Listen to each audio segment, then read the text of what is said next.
नमस्ते दोस्तों, बात करते हैं पीसी ज्वेलर के बारे में। पीसी ज्वेलर एक टर्न अराउंड स्टोरी लगती है। मैंने ये बताया था आपको, टर्न अराउंड स्टोरी में क्या होता है, अभी वो कंपनी जीरो होने के चांसेस भी होते हैं, क्योंकि स्कैम निकलने के चांसेस भी होते हैं, बैलेंस शीट कुक करने के चांसेस भी होते हैं, और वो कंपनी 10 गुना 20 गुना होने के चांसेस भी बनते हैं।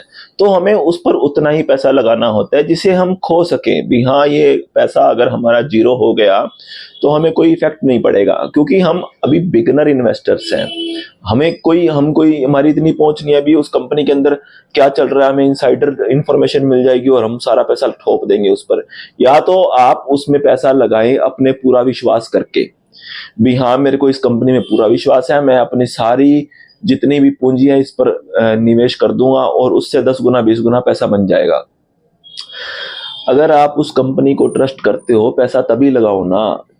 अब कंपनी 12 रुपए पे ली, 10 रुपए पे शेयर आ गया तो डर लगने लग जाता है, हाय 10 का 2 रुपए हो जाएगा, 2 का खत्म हो जाएगा। ऐसे थोड़ी होता है, ऐसे पैसा बनेगा मार्केट में? ऐसा पैसा थोड़ी बनता है। मार्केट ने आपके कोई पैसे थोड़ी देने हैं भी, हाँ ये लो जी सुरेश जी, ये लो जी रमेश जी, आपके 2 लाख बनते थे, ये लो आपके 3 बनते थे, ये लो। ऐसे नहीं बनता पैसा। छोटे इन्वेस्टरों का तो बिल्कुल नहीं बनता। छोटे इन्वेस्टर डर के निकल जाते हैं। डरना नहीं होता मार्केट में। अगर सिर्फ आप प्राइस के अप डाउन का जो कंपनी के बिजनेस से है कोई रिलेशन नहीं है। अपने को कंपनी का बिजनेस देखना है, प्राइस अप डाउन नहीं देखना। अगर प्राइस अप डाउन नहीं देखा जाता तो ऐप अनइंस्टॉल कर दो, देखना बंद कर दो ऐप को। सिर्फ कंपनी का बिजनेस देखो। हाँ, अगर कंपनी की जो बैलेंस शीट है वो अगर झोलझाल कर रहे हैं उसमें तो स्कैम निकलेगा। स्कैम में फंसते हैं लोग, आप भी फंस जाएंगे। अब जो बंदा कहता है अभी बैलेंस शीट कुक्ड है, बैलेंस शीट जो है वो फ्रॉड है, वो ऐसे धक्के से निकाल रहे हैं और बिजनेस है नहीं उनका, धक्के से बैलेंस शीट दिखा रहे हैं, तो उसको कैसे पता? फिर तो तू भी प्रमोटर के साथ मिलके और हमें ठग रहा है। जो बंदा बता रहा है अभी बैलेंस शीट कुक्ड है, बैलेंस शीट में फ्रॉड है, उस चीज का किसी को पता नहीं होता। हमें बैलेंस शीट पर ही भरोसा करके चलना पड़ेगा। हमें उनके रिजल्ट पर ही भरोसा करके चलना पड़ेगा जो एनएसए की वेबसाइट पे अवेलेबल है कंपनी के द्वारा। जैसे हम दूसरी कंपनीज को देखते हैं वैसे ही इस कंपनी को देखना पड़ेगा। बैलेंस शीट में फ्रॉड हुआ, झोलझाल हुआ तो स्कैम होगा, स्कैम में हम फंस जाएंगे। लालच भी तो हमने किया है भी, पैसा 10 गुना 20 होने का, 10 गुना 20 गुना होने का लालच भी तो हम कर रहे हैं, तो झेलेंगे भी हम उसको। पैसा बनेगा ऐसे ही, डर डर के पैसा नहीं बनता।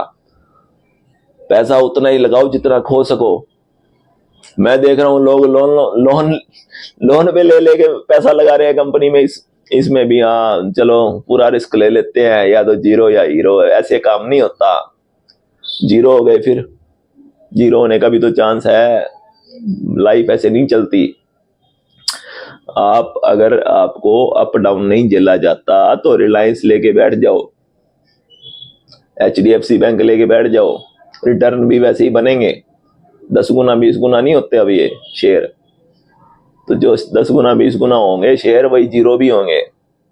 तो सिर्फ अपने को कंपनी का बिजनेस देखना है। कंपनी बिजनेस अपना शो कर रही है ठीक, तो आप उस पर पैसा लगाओ, नहीं कर रही तो मत लगाओ। यही सिंपल रूल होता है इन्वेस्टिंग का। और डरना नहीं है, डर के पैसा नहीं बनेगा। डर ऐसे स्टॉक्स में ऑपरेटर तो आते ही हैं। अब ऑपरेटर तो अपनी गेम खेल लेंगे ही, डरा डरा के। जो कमजोर दिल वाले जो इन्वेस्टर हैं उनको तो निकाल लेंगे ही शेयर से बाहर। जो डर जाएंगे वो पैसा थोड़ी बनेगा उनका, वो शेयर बेच के निकल जाएंगे अपना। और जो खड़े रह जाएंगे वो हो सकता है पैसा बन जाए उनका। तो फिर ये बात होती है भी, ऑपरेटर का काम होता है डरा कर शेयर सारे बिकवाना और कम रेट पे फिर दोबारा एंट्री करके उसको ऊपर लेके जाना। अब 1.5 लाख से 7.5 लाख इन्वेस्टर हो गए इसके बीच में शेयर होल्डर। तो अब 7.5 लाख का पैसा थोड़ी बन जाएगा। अब उसमें निकलेंगे भी तो सही, निकलेंगे जब कमजोर दिल वाले निकल जाएंगे सारे, तब पैसा बनेगा। अगर ये फ्रॉड ना निकला तो। फ्रॉड निकलेगा तो भाई साहब लालच भी हमने किया है, लालच करेंगे तो उसका यू हैव टू पे द प्राइस। बट एक बेट लगाई है, लॉजिकल बेट है। कोई ऐसे नहीं है हवा में किसी ने टिप दे दी भी, हाँ ये शेयर 50 गुना होने वाला है, पैसा ले लो, और बाद में देखा तो बिजनेस ही जीरो है उसका। बाद में कंपनी बिजनेस ही नहीं कर रही और सारा माल पब्लिक को चेप रही है। ऐसा नहीं होता। शेयर मार्केट बहुत ही मुश्किल चीज़ है, ऐसे पैसे नहीं बनते शेयर मार्केट में। खड़े रहें, पेशेंस रखें। Thank you.